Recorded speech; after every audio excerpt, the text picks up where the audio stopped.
I've clicked onto the global tropical overview for January the 21st, 2024. As is always the case in these videos, the athletic expression are mine alone, and when making decisions ahead of any tropical cyclones, look to your local weather office, local emergency management, and local tropical cyclone warning center. Well, we have a couple systems that we're going to be talking about today. We're going to be focusing on Invest 90P or Tropical Low 5 in the Australian region, which could threaten portions of Australia during the mid to latter half of the upcoming week. And we're also going to be talking about a system that could form near Mauritius and Rodrigues and could bring impacts there over the course of this week as we go in time. But I'll talk about the Australian system first. I'll leave a timestamp if you want to skip ahead to the Indian Ocean system. We're going to get right into the system here. So you can see that not much has changed really since the last video I made on this system off of Australia. Just to orient yourself a little bit, I'll go into the zoomed out true color imagery. You can see the system is centered about here, and here's the coastline of Australia, the Papua New Guinea Islands, and New Caledonia. So it's sort of in between all of these land masses in the Coral Sea. But if we look at the zoomed in visible loop as the sun rises, you can see that the system is still fairly disorganized. We have what appears to be the center somewhere in here. You can sort of see the easterly winds on the southern side turning into southerly winds on this western side beneath this convection. And then out here, you can see some weak northerly flow on the eastern side of this turning into, once again, that easterly flow on the south side. So the center is likely somewhere in here beneath all of this convection, and the position here is important. It's very critical on where the actual low-level center is developing. I think we might be seeing some development of a low-level center, or at least intensification of a low-level center. Right now, we do have a lot of convection, very deep convection at that, blowing up right over it. We don't have an ASCAP path to tell us exactly where it is underneath it, but just from what I showed you with the winds, it looks like it is underneath all of this convection, maybe a little displaced onto the eastern side of it. But on a note of deep convection, this system has had very deep convection. You can see on this infrared loop from cyclonic weather, and I apologize for the flashing frames there, you can see the temperature here on the scale goes all the way down to minus 100 degrees Celsius. And look at this, we've got some convection and tops of this convection blowing up to that temperature. Very cold cloud tops blowing up over this, just to testament to how high some of the thunderstorms can get at times in the deep tropics. But the position, like I talked about, is very important. The initial position sets the stage for where the system is going to track throughout the rest of this week.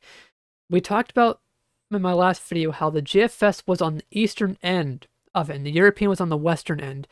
So the European had to track closer to Australia. One aspect was it was weaker on the European, but also it was a bit further west on that run. But the GFS was further east, and it had the tracks remaining off of Australia. And we really were saying that there's a possibility that it comes towards Australia, but nothing imminent right now. That has changed a little bit. You can see this is the GFS runs over the past 2 days, from when I made my video last to now. And you can see the GFS initially had the position further east, but now it has trended further west.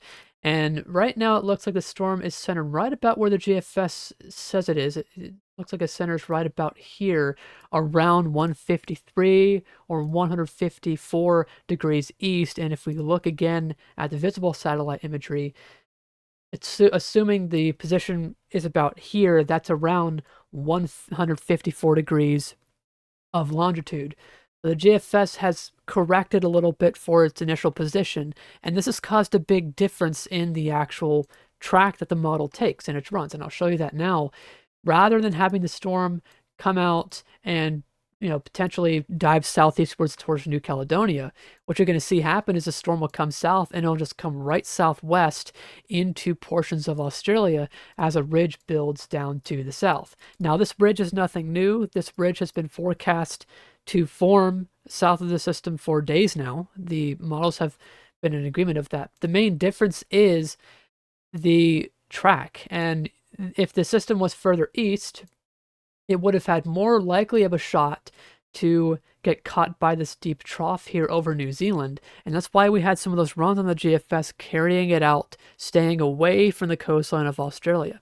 Unfortunately, the trends over the past day have not been good. They've been having the storm a bit further west, which allows the ridge to nose in a little bit more to the east, which allows the storm to get caught by that ridge and come right into portions of Australia. The European is at a pretty similar pattern. You can see it further west on this run, and we have a strong ridge pulling it into the coastline of Australia. Now, there is potential still for the system to go offshore. I wouldn't say that this door is completely closed. One model that does show this potentially is the Canadian, which it does have a center position right now, maybe a little bit further east of where it is now, but it's very close to where it's positioned right now. And you can see that this remains east on its run and is able to remain offshore for the majority of its track. Now, even in this run, we do get this ridge still building south of the storm, pretty far east, and we do get a very close pass to Australia, and this would certainly bring still some significant impacts before a trough comes in over New Zealand and picks the storm up. So while the idea of the storm staying offshore is still not completely out of the realm of possibility, we do still have the Canadian, which is on board with that idea still, showing the potential for significant impacts along the coastline of Australia. So what this is telling us is now the potential for significant impacts to Australia are increasing as we go throughout the course of this week. And timing will vary. The Canadian being slower and being further east does change timing a little bit. You can see the impacts there are on Saturday.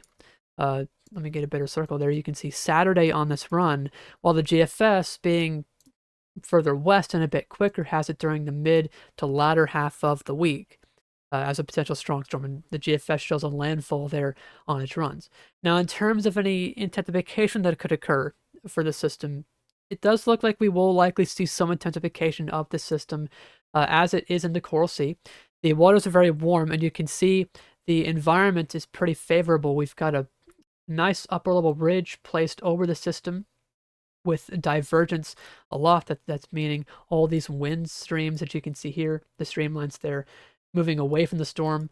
That's a very healthy look, very low shear environment. You can also see a little bit of it maybe on the northern side and even on this western side with this ridge over Australia. Now, as the system does come towards the coastline on these runs, there is a little bit of mid-level shear that starts to take shape. The models have sort of switched a lot on exactly where the mid-level shear is coming from. Some runs have increased northeasterly flow from the ridge over eastern Australia. In this run in particular on the GFS, we have a little bit of increased mid-level shear from, that's not a low pressure system, but this upper ridge here causing a little bit of northerly flow aloft, and I can show you this on a sounding from the GFS, and you can see whenever it does load, that we will have some significant mid-level flow here. And while the flow in the low levels is pretty weak out of the east, this is still a significant flow, and this could cause some disruption of our storm as it comes towards the coastline. The hope would be that it could completely tear apart the storm, but a lot of these model runs are not really doing that. They're showing the system intensifying up to landfall here.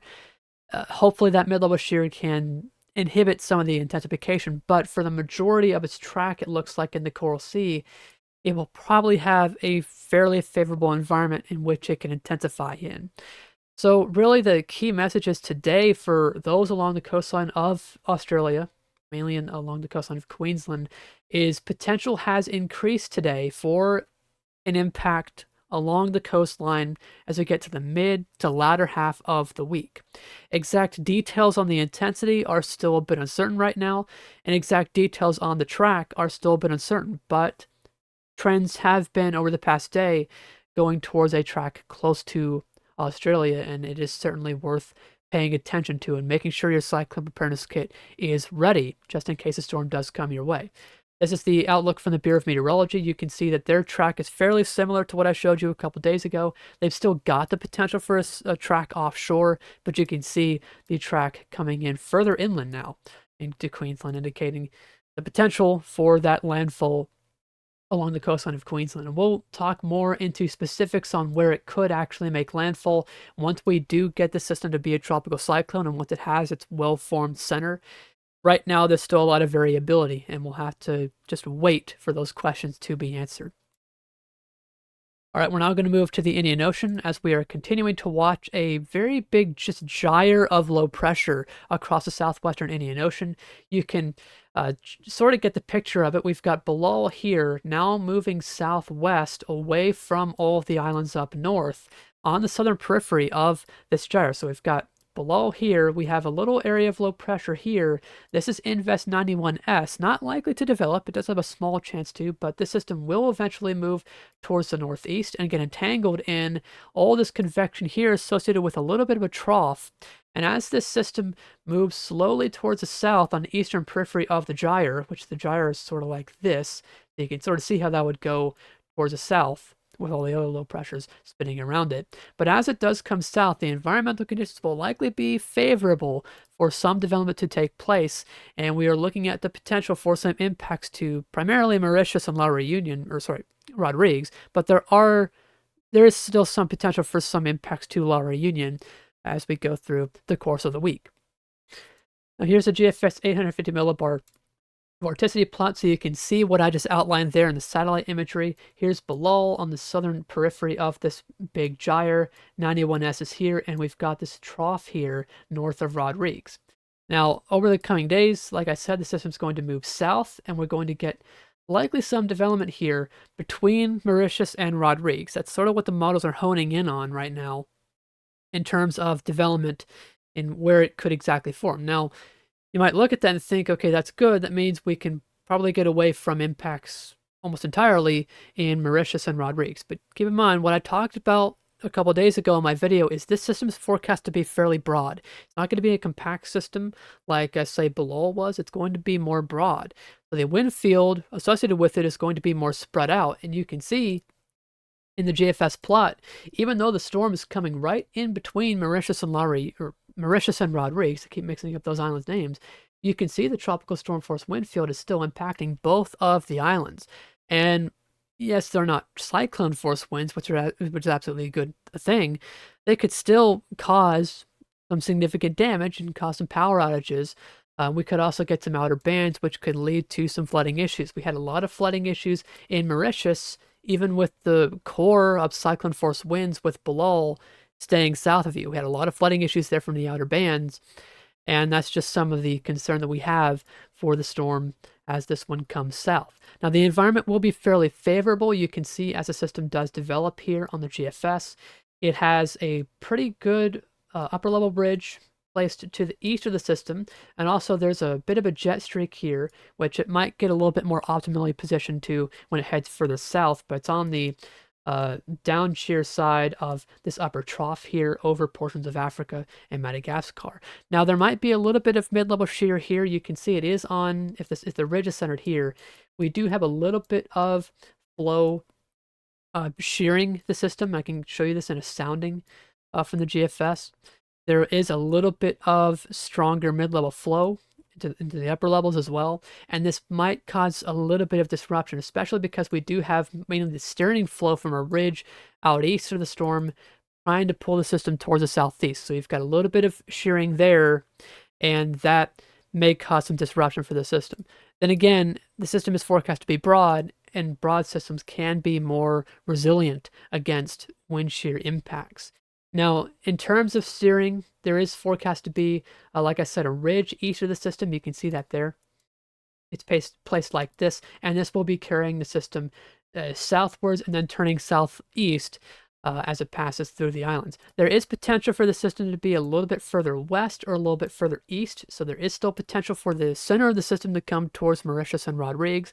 Right now, models are sort of making the gap between the two islands, and hopefully we can keep it that way and keep the cyclone force wind field away from both islands, but it is still a possibility, and it's important that those in Mauritius and Rodrigues stay tuned to Meteo France and your local weather office so you can stay tuned and updated on the system as it does develop.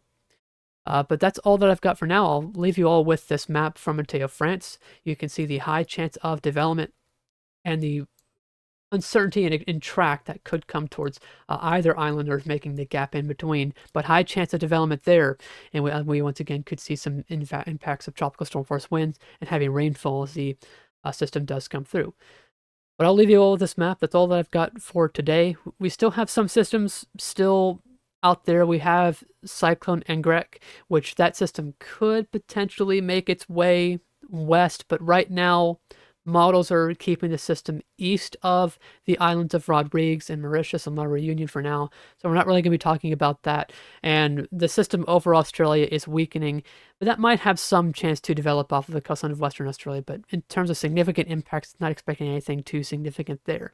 But stay safe in all the areas mentioned that are going to be impacted by tropical systems this upcoming week. I'll have future videos throughout the course of the week on these systems, and I'll leave links to the Bureau of Meteorology and Meteo France and local weather offices as well for Mauritius and Rodrigues and La Reunion at the top of the description, so you can go to those websites and get the information that you need. But that's it for now. Thanks for watching.